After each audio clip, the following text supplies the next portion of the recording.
Drew, I know you got certain things to do, but let's go. I got a bid. Let's get this thing on the road. All right. Gotta go to Texas. That's right. Drive to Texas. We might try to pull around there. Hello, I'm Drew Dixon, and welcome to the first of our new podcast series where every month we're going to sit down with various people for an interview and bring those to you on a monthly basis. We're going to sit down with various industries, people that we think will have information that you'd enjoy in business and life and other aspects. We've got several lined up for the end of this year. I know next month we're going to be sitting down later this month with Lynn Dempsey. He's the Georgia Real Estate Commissioner, and we're going to talk about different things he sees in the community and trends, and just we'll see where it goes. This month, our first month doing it, I sat down with my dad, John Dixon, and we talked a little bit, not necessarily about auctions, but about him. And thought it may come across interesting for some of you to learn a little bit more about him. He's not crazy about this concept, but he was willing to sit down with me and get on camera and talk a little bit, and we hope you enjoy it. Make sure and subscribe to the podcast. Like I said, it's going to be a monthly event where it's an extended podcast interview style where we sit down with someone. But as an introduction to this interview, you know, John started and has remained in the auction business since 1976. He's conducted thousands of auctions, with a great majority of those being solely real estate auctions. During the 80s and 90s, he was instrumental in assisting the RTC and Fannie Mae in selling thousands of assets all across the country. During that time, he was president of Hudson and Marshall. They were located in Macon, Georgia. He opened up their office in California and was instrumental in getting the one in Texas going. He started this company, John Dixon and Associates, in 1996. He served on the Georgia Auctioneers Association board as director, president, chairman of the board. He was elected to the Georgia Auctioneers Association Hall of Fame in 2003. He served on the board of the National Auctioneers Association for years, along with the Auction Marketing Board, and he was trustee for National Auction Foundation, and he was elected to the National Auctioneers Hall of Fame in 2013. He's written several articles for the Auctioneer, along with several other real estate publications. He has been a mentor, of course, to me, but to so many in this business, and has done his best to help further the auction community in any way he could. He has a list of friends and associates all across the country that he regularly talks to. He's pretty much retired now. He loves spending time with Linda, his wife, and my mom and all the grandkids. He meets his regular Roswell, they call themselves a real estate mafia, for breakfast at least once a week, and regularly comes into the office now and then, and loves being at the auction, working the crowd, and it's all he's known for so many years, and has done so much for the auction industry.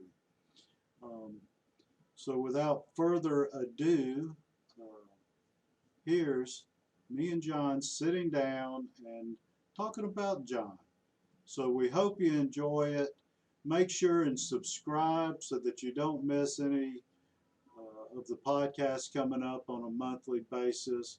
Like I said, the Georgia Real Estate Commissioner will be next month, and we're going to have various builders, financial planners, just all types of people in different industries that we believe will be informative to you, if not helpful in your everyday or working career.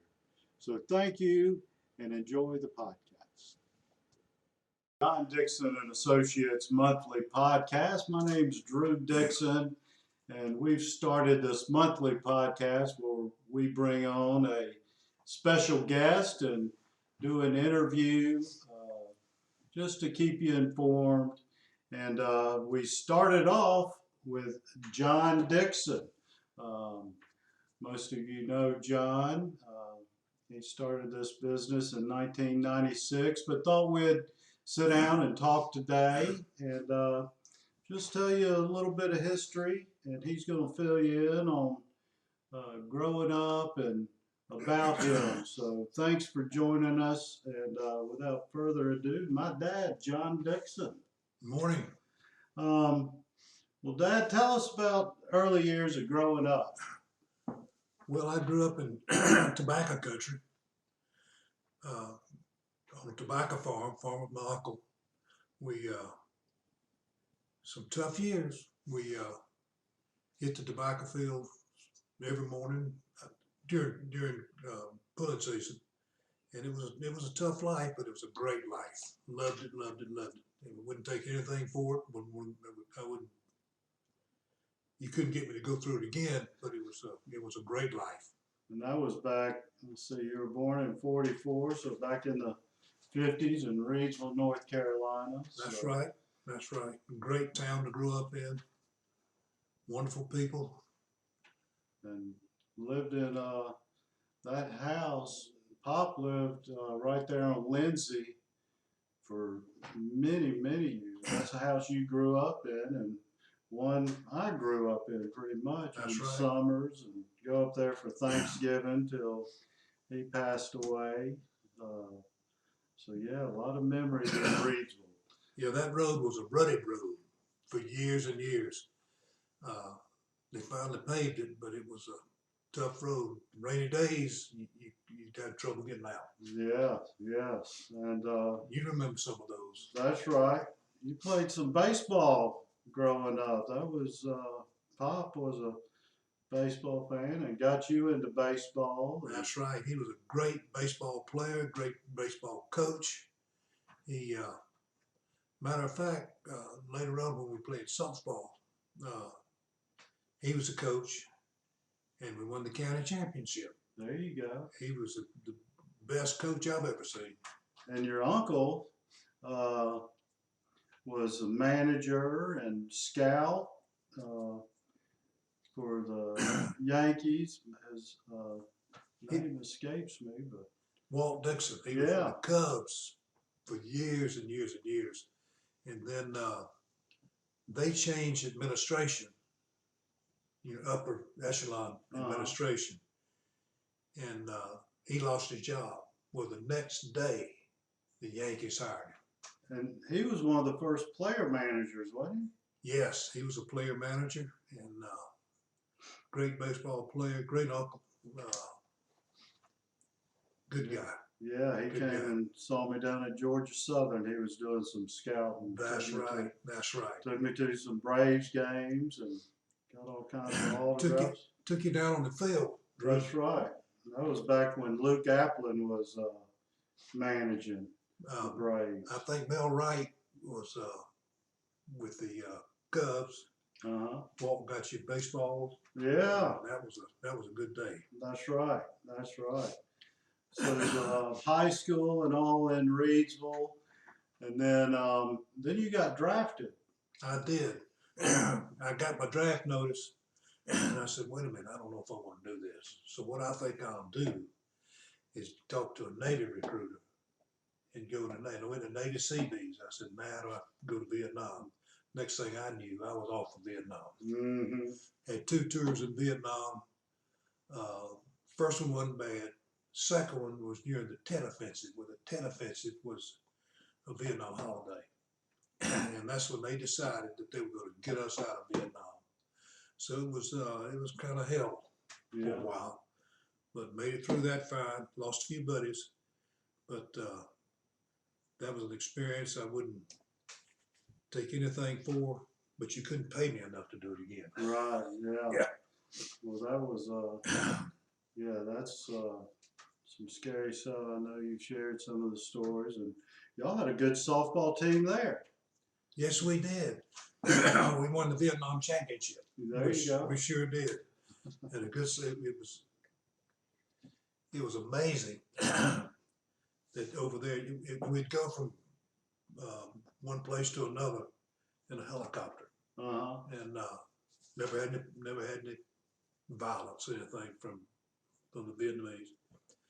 But we had a good team.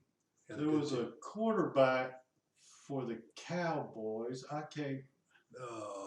Vaguely Starbuck. Roger Staubach. Yeah. Yeah, we played against him, and we beat him. But I remember Roger Staubach running the. If anybody remembers him playing baseball, he took strides as long as a kitchen table, and we played them. And I remember seeing him, Roger Staubach, down on the beach throwing a football. One of his receivers was down there too. I forgot his name. But they'd be down there, and the ball would go by. I got close enough, and it'd whistle. Great arm. Yeah. And yeah, you did 2 tours down there, and then came back, and you met my mom somewhere in there. I think your buddy, who you're still friends with today, Lou, I think set y'all up. Lou Trumper, that's right. Lou Trumper, Lou and I went down a lot of roads. Lou was a great baseball player. He should have. He got a full 4-year scholarship to Georgia in baseball, but he liked to play football and baseball. And he was playing football. He got a calcium deposit on his arm, so they made him quit college. Well, Lou was a hothead. He said, "Well, I quit. I'm not gonna stay." So he got mad, joined the Army, and we remained friends all those years. But he was a wonderful athlete, and just let his hot head get the best of him. Set you and Mom up on a blind date at a, if I remember right, a Shoney's. At a Shoney's, that's right. And she was, let's see, Mom's from Chamblee, so she made you stay down here, I guess. And where'd you do college? Where'd you go to college? Well, I went 2 years to Southern Tech, which was a division of Georgia Tech at that time. Now it's a 4-year school, but it was a 2-year school then. I finished there. And then I went to, actually transferred to Oglethorpe and got my bachelor's degree from Oglethorpe University. And during, I guess right after that is when you went into let's see, you worked for CNS, was it CNS? Fulton Federal. Fulton Federal. Yeah. And did that for many years. I did. And somehow evolved into the auction business. I did. And I was, 6 years old, 76, I believe it was. Yeah. So, and you were with Hudson and Marshall, I guess, 20 years. I guess probably so. Yeah, because 96 is when you started John Dixon and Associates. You were president of Hudson and Marshall for years and opened several offices, I think. Yeah, I never was an auctioneer. You were. You were the best I've ever seen. But I wasn't an auctioneer, but I love the auction business. I just love working the crowd and that sort of thing and helping you. Mm-hmm. So Yes, great career. that's right. That's right. So, what are there any stories that stick out? I know you sold all over the country, and it's taken you all over the place. Is there RTC? You did a lot of RTC stuff. We did. In the 80s. We did. Even went to South Africa. That's right. That's right. I still got the deerskin rug. Yeah. Eddie Winterstein. That's right. He was an auctioneer from there, and we became great friends. Still hear from him once in a while. Yeah, he wrote a book, and you were highlighted in it here, and he called within the past year, I would think.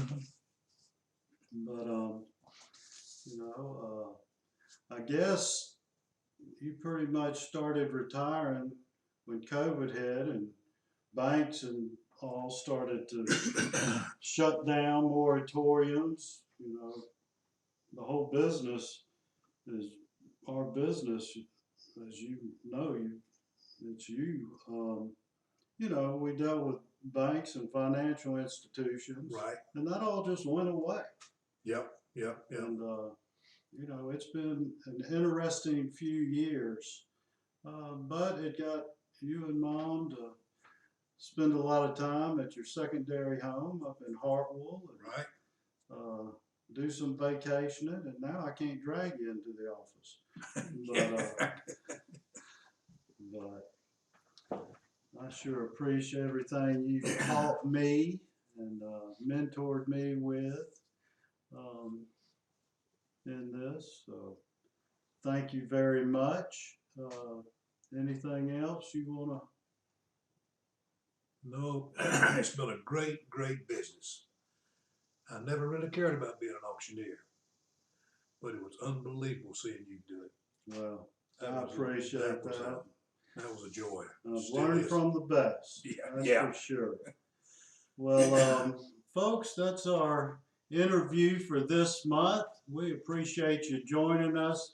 Make sure next month, I believe we're having Lynn Dempsey, one of your buddies, the Georgia Auctioneers Commissioner. Great guy. Is going to join us. So be looking for that, and let us know anything you'd like us to cover, any people you'd like us to get on, and we'll sure do it. But thanks for joining us, and we appreciate you being there.